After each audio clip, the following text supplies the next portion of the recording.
Good morning students.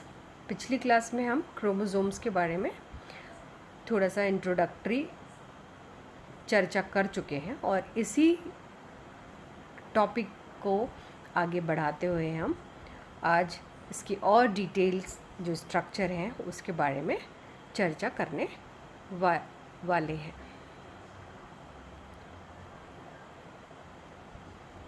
Introduction, eukaryotic chromosome क्या होता है, क्रोमोसोम की साइज़, क्रोमोसोम का नंबर। यहाँ तक हम बात कर चुके थे कि जो क्रोमोसोम का नंबर है उसके आधार पर किसी भी स्पीसीज़ में जो सोमैटिक सेल है उसमें technically 2n number of chromosome होते हैं, 2 सेट क्रोमोसोम्स के होते हैं।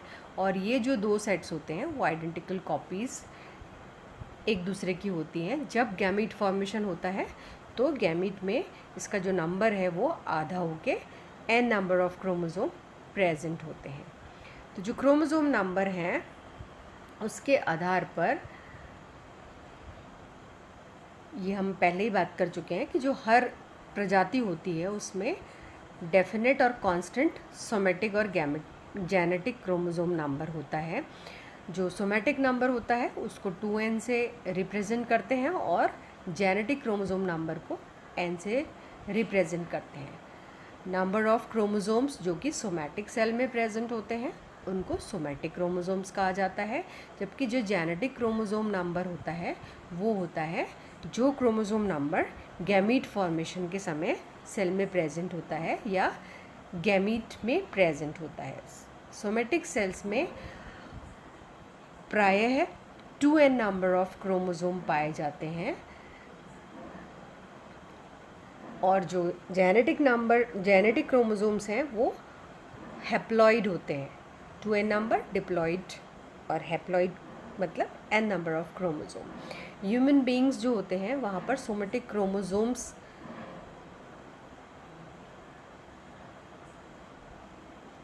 XX एंड XY और जेनेटिक क्रोमोसोम्स जो होते हैं वो होते हैं X और Y।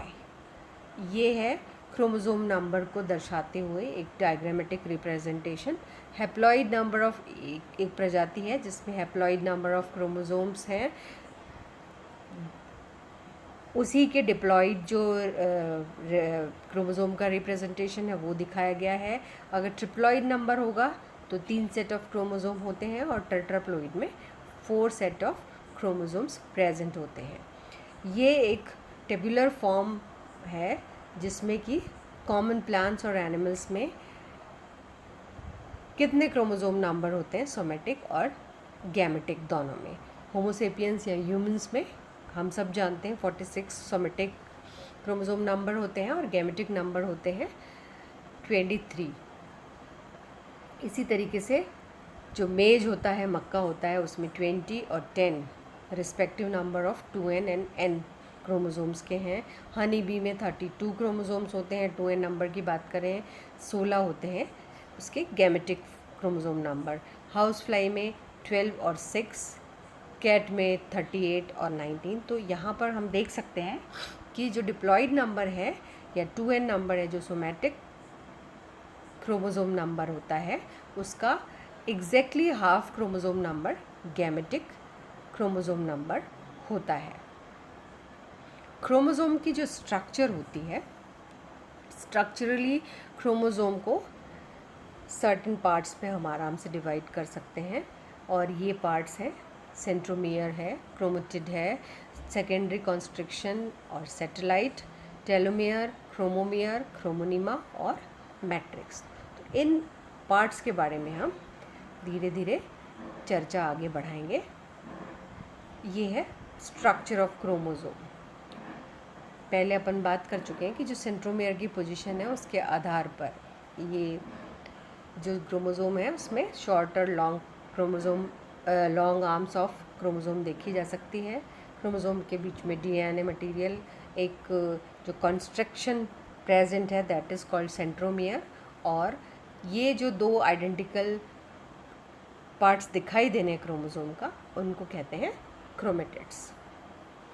क्रोमोसोम की जो मॉर्फोलॉजी है उसके बारे में हम बात करें तो बाहर क्रोमोसोम के बाहर एक शीथ या कवरिंग प्रेजेंट रहती है उसको कहते हैं पेलिकल, जो कि मैट्रिक्स को एनक्लोज करती है। इसके अंदर जो फ्लूइड लाइक स्ट्रक्चर होता है वो कहलाता है मैट्रिक्स, और इसी मैट्रिक्स में क्रोमेटिन मटेरियल प्रेजेंट रहता है। फ्लेमिंग जो थे उन्होंने क्रोमेटिन टर्म को सबसे पहले इंट्रोड्यूस किया था 1879 में।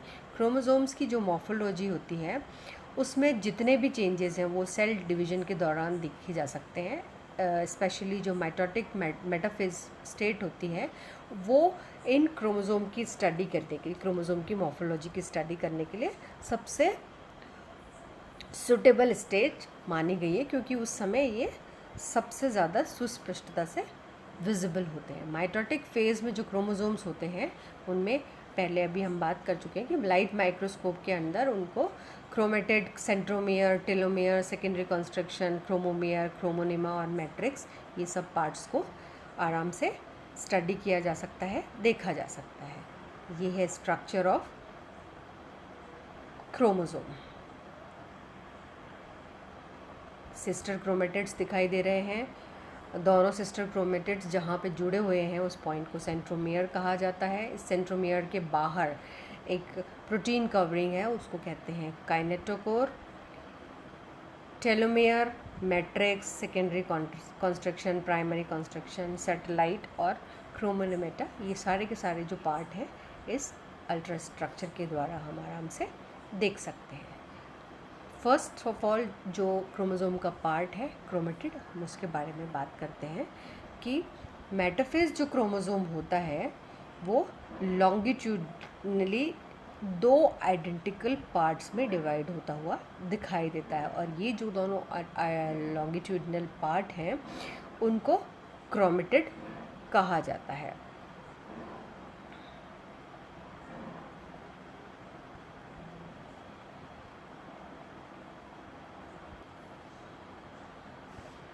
ये जो स्ट्रक्चर है वो है क्रोमेटिड का, और ये जो 2 आइडेंटिकल पार्ट मेरे को दिखाई दे रहे हैं वो कहलाते हैं क्रोमेटिड। क्रोमेटिड जो क्रोमोसोम के होते हैं वो एक सर्टेन पॉइंट पर जुड़े हुए दिखाई देते हैं। इस पॉइंट को कहा जाता है सेंट्रोमियर।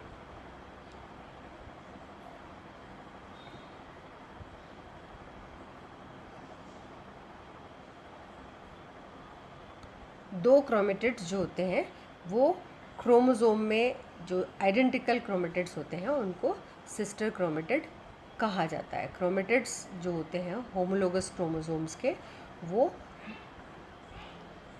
नॉन सिस्टर क्रोमेटिड्स कहे जाते हैं।